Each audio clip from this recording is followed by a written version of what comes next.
Chris Profi, musically obsessed. Chris Profi, musically obsessed with vinyl CDs and cassettes.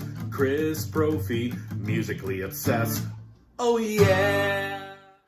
Hello everybody. Usually I say greetings from Poughkeepsie, but I'm not in Poughkeepsie. I'm in New Bedford, Massachusetts with my good friend JC from the Flipside. What's up everybody? How you doing?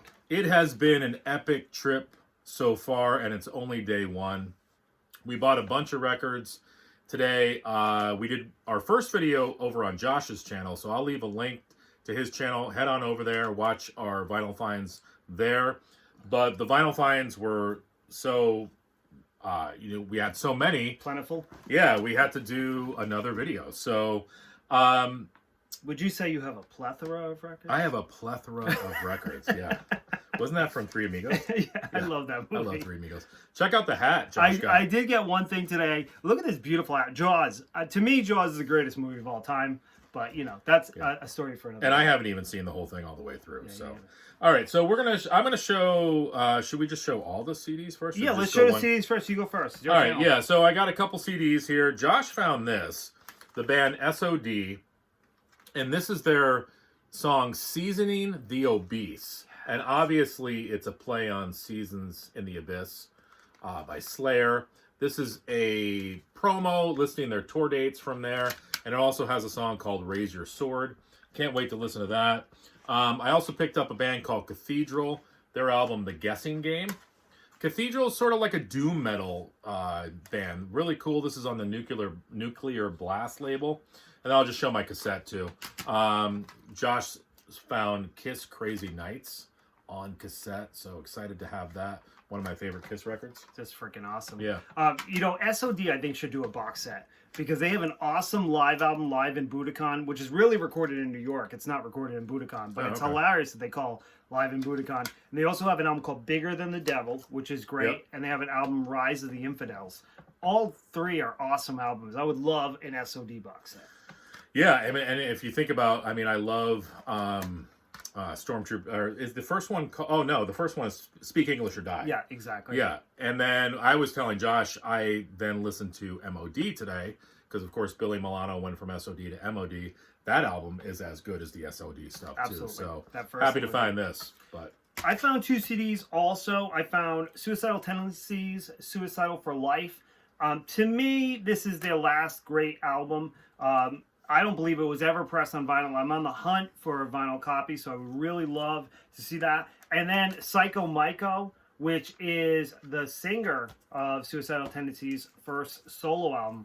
So yeah, I got both of these. Super excited to listen to them. I didn't even know he made solo records. He did, and he's also in Infectious Grooves. So he's very prolific. So yeah, awesome. Very cool. Pickups. Well, Josh has shown this record before. And I saw it today. I had to pick it up. I have it on cassette already. This is the band The Front. And 1989. Just a really, really killer record. I get a Doors vibe when I listen to this. I mean, even the cover looks like the Doors. But it's just a really good hard rock album. This is mixed by, produced, engineered, and mixed by Andy Wallace. Yeah. Didn't he work with Slayer? I don't know. I think so. Well, before Rick Rubin, you mean? Yeah. Yeah. Andy Wallace. So just a killer record. Saw it today. No questions. Had to pick it up. Awesome. So the rest of the records I've gotten over the last 2 weeks. So it's I didn't get them today, but I got them all at Perch Street Records. And the first one I'm going to show is Heart Bad Animals. This is actually an upgraded copy. This record is hard to find where the white is actually white. It's just like the White Album where it just picks up lots of stains. But I really love this. I know a lot of people, this is cheesy Heart. But, you know, to me, it's just feel-good music. It always puts me in a good mood. So, yeah, I was excited to get it. Nice. Would I know a single off of that record? Or yeah, absolutely. So the big hit off this album, give me 1 second. I just want to make sure. Sorry to put you on the spot. No, that's okay. It was Alone. Okay. You know I'm sure one? How will I get you alone? That one, and who would you run to when it all comes down? Yeah. That one. Yeah. Now the one after this has All I Want to Do Is Make Love to You, which I need that one too, Yeah. but I can't find it. So yeah. Cool. Check this out. Twisted Sister, Love Is for Suckers, Roger Coming Through at Purchase Street. I've been this album was on my want list, and it's just a killer record. Wake Up the Sleeping Giant, the single Hot Love. Of course, Josh has the album with the hype sticker. And signed. And so I just got the album. No hype sticker. It's not signed.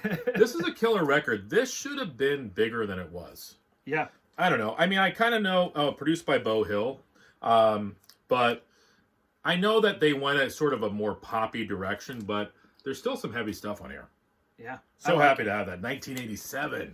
Absolutely. Yeah. That one's in a Aaron classic, Aaron Mutha Alamere classic. Nice. And I'm going to show another Aaron classic that was played on a Tipsy Tuesday, the Bob Seger System. I got this a few weeks ago at Perch Street Records. I gotta find that. Really hard record to find. This is a first press OG Stone Cold mint. It looks like it's in beautiful. Look at that beautiful condition. If you want to hear this album, please go over to Aaron's channel and find his Tipsy Tuesday with this. It is such a killer record, and I've actually spun it 4 times since I got it. That's a sign that this will easily be like a Josh Costa classic. I love the cover of that too. Yeah, just beautiful. Oh Look at that cover. Look at it. Some beautiful woman. They should put beautiful women on more album covers. They really should. They should. So this is probably the reason. This is one of the reasons why I'm friends with all these guys. We love our 80s hard rock and heavy metal. And a band that doesn't get its due is Crocus. And I found Hardware today. It was one of the ones that I was missing. And it was in great condition. So picked it up. I love their covers as well. Yeah.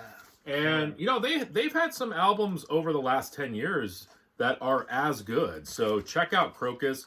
Just a band that doesn't get talked a lot about with when we talk about 80s hard rock and heavy metal. But definitely a cool band. So happy to find that. Okay, I found The Firm, Mean Business. Nice. So The Firm is Jimmy Page's band after Led Zeppelin with Paul Rodgers from Bad Company. Yep. Really just a great album. You know, it didn't sell as well as their first album, which I still gotta find that on vinyl. Every time I find it, it's all beat up. But definitely, if you like Bad Company, like Led Zeppelin, this is a great one to score. And you can generally get it pretty cheap. Nice. I feel like The Firm kind of rocked a little bit more than maybe some of Plant's solo stuff. But yeah, definitely. I mean, the first Plant album was Pictures at 11, I think, and that was really good. But, yeah. My last one, I'm going to end with something heavy.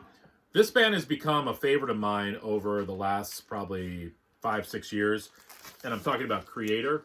And this is a reissue of their album from the 90s called Outcast.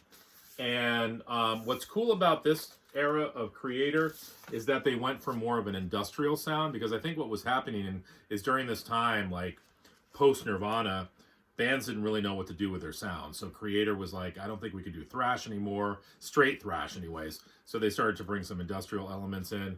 And I want to play this for Josh later on to see what he thinks about it, because I know he does like Creator. So yeah, so you know, out of like the bands that went industrial, like Wasp, Danzig did it, Creator did it.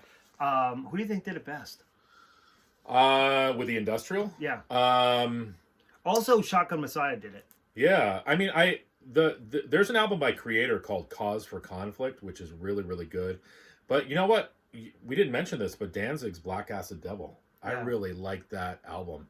It's got that song Sacrifice on it. Yeah, that's a great one. And I think Seventh House. And yeah. So a lot of bands kind of toyed with the industrial thing. But yeah, I like Danzig, what they did, Creator, and yeah, Wasp was good too. Yeah, Wasp was good. I mean, I think that Shaka Messiah, Danzig, and Wasp definitely all killed it. I'll have to listen to the Creator. Yeah. Hopefully they killed it too. I think that, you know, a lot of people jump ship when bands went industrial, but I get it. Yeah. You know, like they're trying to survive, and industrial music was so friggin' heavy. Look what Ministry did. You know what I mean? Like they really took it to another level. I'm sure that influenced a lot of people. My last one is Tommy Shaw, What If? In all transparency, I have never heard this album.